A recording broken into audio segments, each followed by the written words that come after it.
রাজ কায়েমের আন্দোলন যারা করে তাদেরকে পার্লামেন্টে ঢোকানোর দরকার আছে না নাই?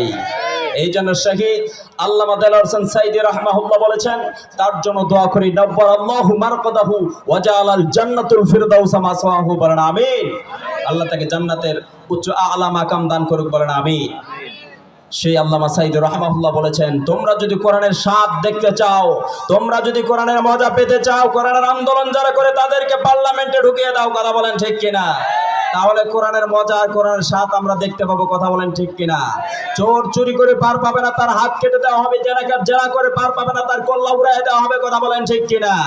সুদখোরের শাস্তি হবে, ঘুষখোরের শাস্তি হবে, সকল অন্যায়ের শাস্তি কোরআন দিয়ে হবে। কথা বলেন ঠিক কিনা?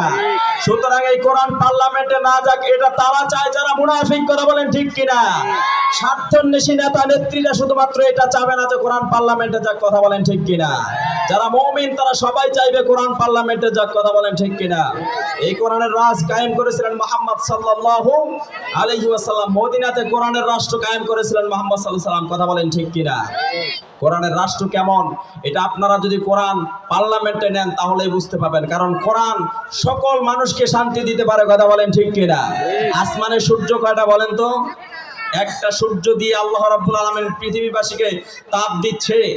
হিন্দু, বৌদ্ধ, খ্রিস্টান, ইহুদি, মাজুসি, নাসারা সকল ধর্মের মানুষকে আল্লাহ যদি একটা সূর্য দিয়ে তাপ দিতে পারে, আল্লাহর যে কোরআন আল কারীম তিনি নাজিল করেছেন, এই কোরআনের রাষ্ট্র কায়েম হলে সকল মানুষ কি শান্তিতে থাকতে পারবে না? কথা বলেন পারবে না? অবশ্যই পারবে। সুতরাং কোরআনের মজার স্বাদ পেতে চাইলে যারা কোরআনের আন্দোলন করে তাদেরকে পার্লামেন্টে ঢুকাতে হবে। কথা বলেন ঠিক কিনা? আমরা বাংলাদেশে অনেক ক্ষমতাশীল মানুষকে দেখেছি। কথা বলেন ঠিক কিনা?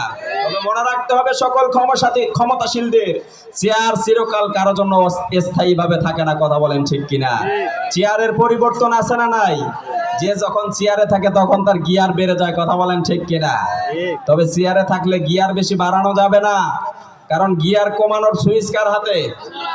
একজনের চেয়ারের গিয়ার কখনো কমবে না। তিনি কে?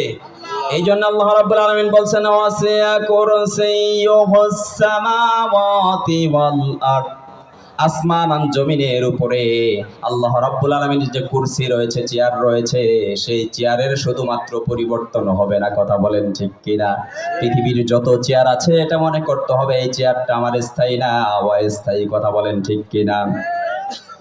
ক্ষমতায় কেউ স্থায়ী হয় না, হোক না সে খালেদা কিবা হাসিনা, চেয়ারটা চিরকাল থাকে না।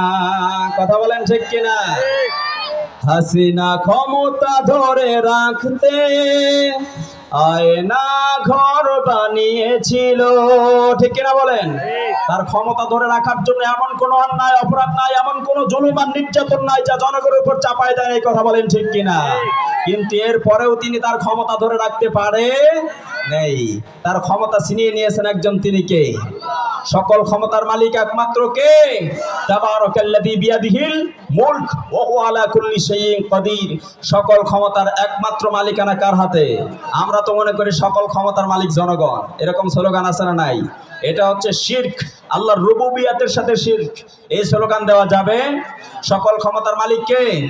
আল্লাহ। আল্লাহ ছাড়া পৃথিবীতে আর কেউ সকল ক্ষমতার মালিক হতে পারে না।